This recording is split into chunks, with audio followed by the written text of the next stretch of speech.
The wind howls, a relentless biting force that whips across the desolate landscape. It's a sound that speaks of isolation, of the raw power of nature, and of the secrets buried beneath the snow.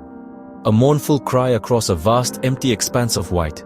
It echoes through the valleys, a chilling reminder of the unforgiving environment that dominates this remote corner of the world. The silence here is broken only by the wind, a constant companion in this frozen wilderness. We are in the Ural Mountains of Russia, February 1959, a time of Cold War tensions, of scientific exploration, and of a deep-seated human desire to conquer the unknown. Snow blankets everything, sculpted by the gale into sharp ridges and treacherous drifts. The landscape is transformed into a surreal, almost alien world, where survival depends on experience, preparation, and a healthy dose of respect for the elements. This is Kolatsyakl, the Mountain of the Dead. Its very name evokes a sense of dread, a premonition of the darkness that lies ahead. A place of legends, whispered stories passed down through generations of local Mansi people, tales of ancient spirits, of unexplained phenomena, and of a mountain that claims those who dare to trespass upon its slopes. And strange lights in the sky, unexplained aerial phenomena that dance across the heavens, fueling speculation and adding to the mountain's mystique. Are they simply natural occurrences, or something far more sinister? 9 experienced hikers from the Ural Polytechnical Institute, young, ambitious, and eager to test their limits. They were athletes, engineers, and dreamers, united by a shared love of the outdoors and a thirst for adventure. Set out to conquer this wilderness. Their goal: to reach the summit of Otorten Mountain, a challenging but achievable feat for a group of their skill and experience. They were prepared for the cold, equipped with the best gear available at the time, and confident in their ability to withstand the harsh conditions.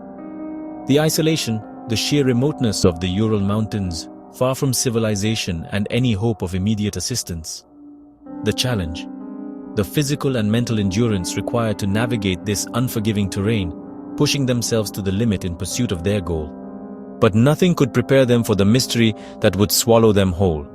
A mystery that has baffled investigators, fueled countless theories, and continues to haunt the collective imagination to this day. The sun sets, casting long, eerie shadows across the snow-covered landscape. Temperatures plummet to -30°C, a bone-chilling cold that seeps into everything.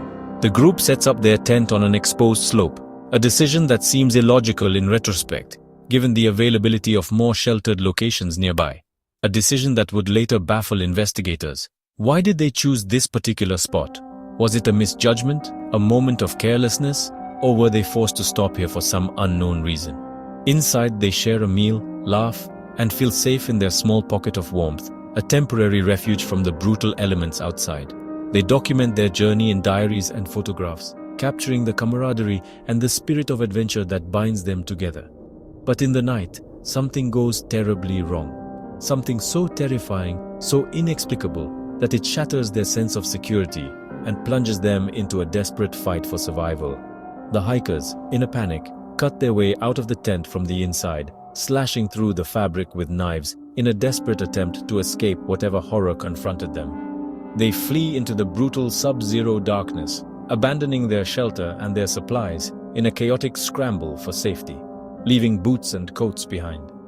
A fatal mistake in this unforgiving environment, exposing them to the full force of the elements and significantly reducing their chances of survival. What could have driven these seasoned experts to abandon their only shelter and run for their lives?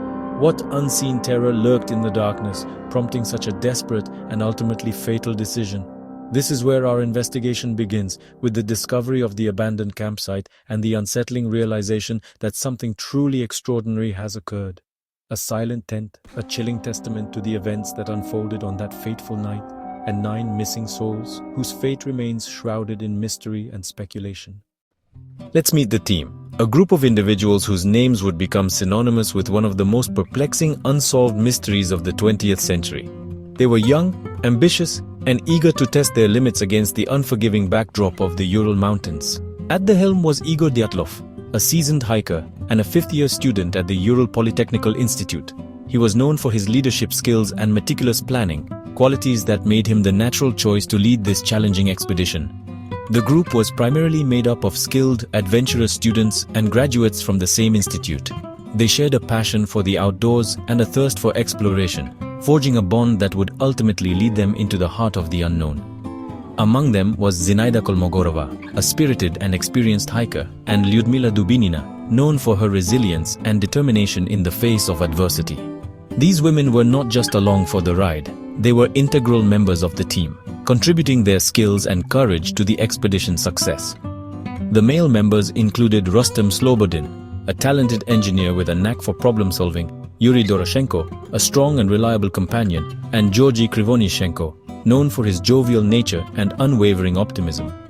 Rounding out the group were Nikolai Thibault-Brignol, a quiet and observant individual with a deep understanding of the mountains, Alexander Kolovatov, a skilled technician with a keen eye for detail, and Semyon Zolotaryov, an older, more experienced hiker whose presence added a layer of expertise to the team. And then there was Yuri Yudin, the only one to turn back early due to illness. Little did he know that his early departure would save him from the tragic fate that awaited his companions, leaving him to grapple with the haunting question of what if for the rest of his life. Their journey began on January 23, 1959, a date that would forever be etched in the annals of unsolved mysteries.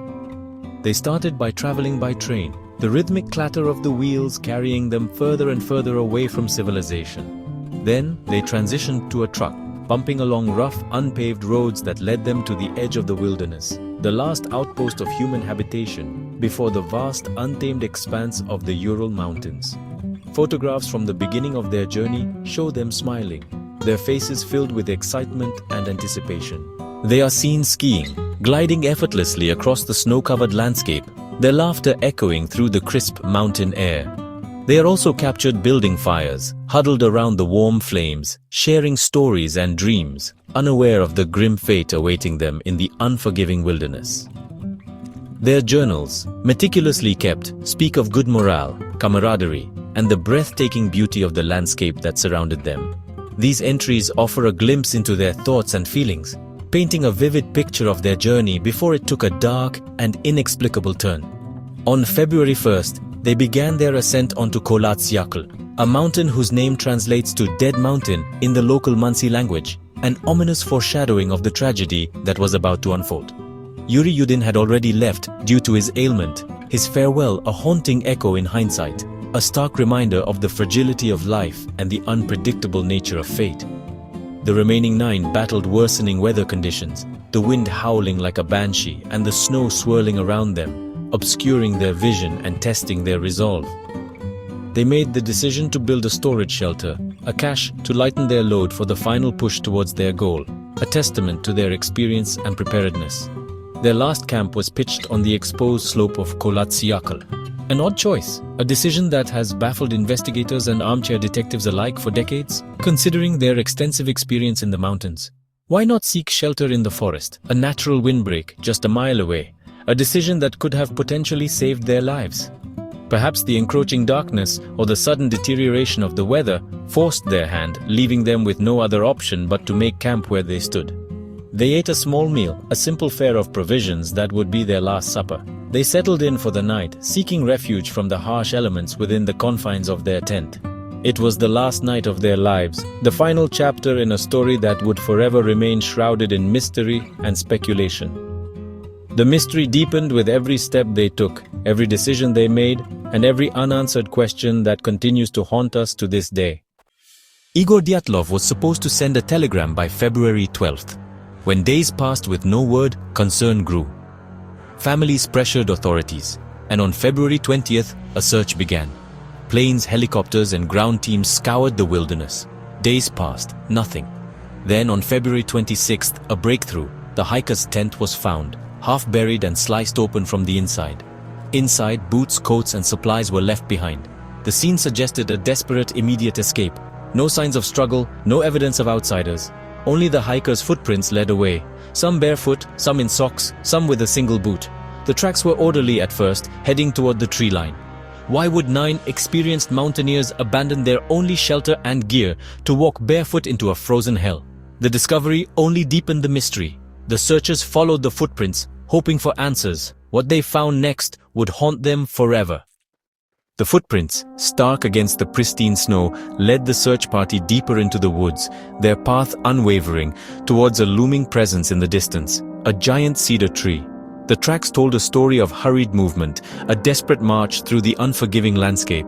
It stood sentinel at the forest's edge, a solitary giant marking a boundary between the known and the unknown. The tree's massive trunk and sprawling branches offered a stark contrast to the surrounding snow-covered wilderness.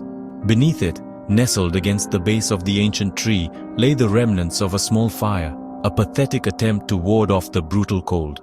The ashes, now cold and lifeless, whispered of a desperate struggle against the elements. And then, the grim discovery. The bodies of Yuri Doroshenko and Georgy Krivonichenko sprawled out near the dying embers, their forms frozen and still. The search party approached with a growing sense of dread, the silence of the forest amplifying the horror of the scene.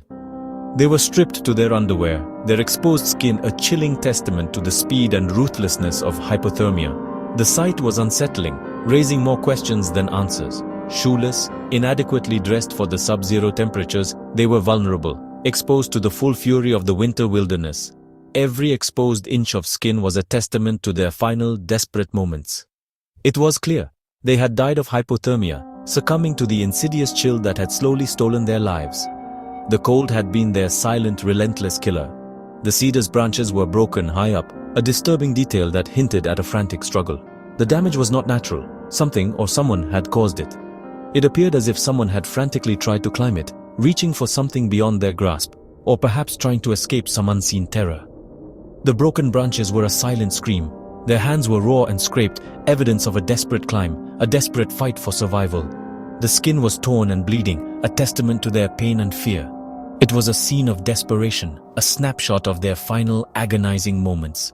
The air hung heavy with the weight of their struggle.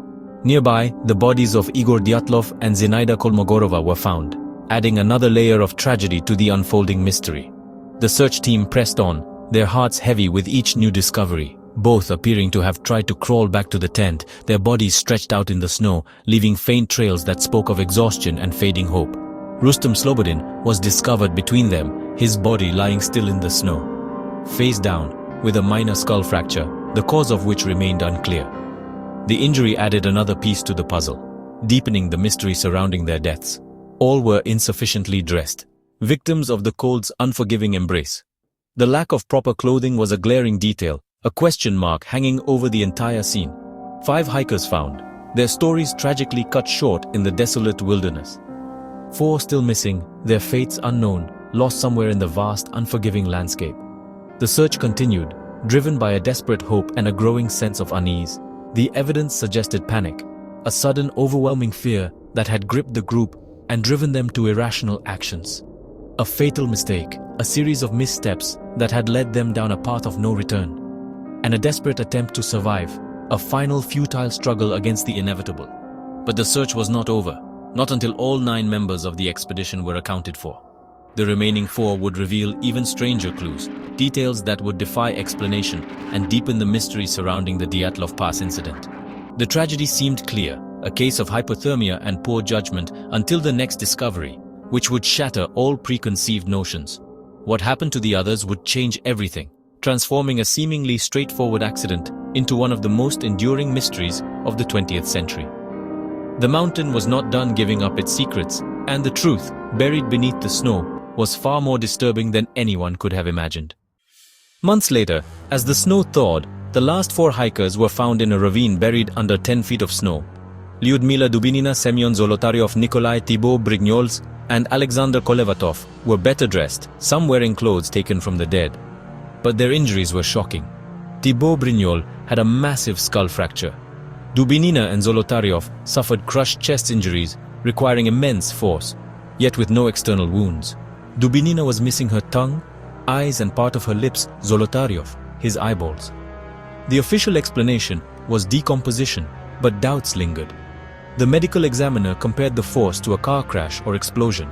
Traces of radiation were found on some clothing. The case was no longer a simple tragedy. The mystery had deepened, pointing to something far stranger. The official investigation was about to close, but the questions were just beginning. The Soviet authorities closed the case quickly, blaming a compelling natural force. The files were classified, fueling suspicion and conspiracy. Why the secrecy if it was just a tragic accident? The official story failed to explain the terror the bizarre injuries, or the reports of strange lights in the sky. Families received only partial answers, left with lifelong grief.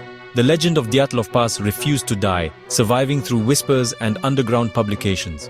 When the archives opened decades later, researchers found the official explanation woefully inadequate. The mystery had only been sleeping. Now it was time to explore the theories the authorities avoided. What really happened on the Mountain of the Dead? The avalanche theory is the most persistent. A slab avalanche could have struck the tent, pinning the hikers and causing panic. This would explain the cut tent and the desperate escape. Fleeing into the cold, they tried to regroup, but exposure killed them. The crushing injuries could be from a second avalanche in the ravine, but the slope was too shallow and no avalanche debris was found. The tent was still standing, and the tracks were not covered by snow. The avalanche theory fits some facts but not all. The physical evidence just doesn't add up. The mystery remains unsolved. When nature doesn't explain it, suspicion turns to the military. The Ural Mountains were a hub for secret Soviet tests. Some believe the hikers stumbled into a weapons test, perhaps a parachute mine or concussion weapon. This could explain the crushing injuries and radiation. The government's secrecy fits a cover-up. Others suggest the hikers witnessed something classified and were silenced. But there were no other footprints, no signs of a struggle. Why leave the bodies to be found? The military theory is compelling, but leaves key questions unanswered. The truth remains elusive. Beyond avalanches and secret weapons, the Dyatlov Pass incident enters the realm of the unexplained. Some blame a Russian Yeti or unknown creature. Others, infrasound-induced panic. Infrasound could cause terror, but not the physical injuries. In 2019, Russian authorities again blamed an avalanche, but doubts persist. Too many details remain unaccounted for. The puzzle pieces never quite fit. Perhaps the real story is the enduring mystery itself. It's a tale of courage, tragedy, and the unknown. The 9 hikers found an enigma that has captivated the world for generations. Sometimes, the real expedition begins where the map ends.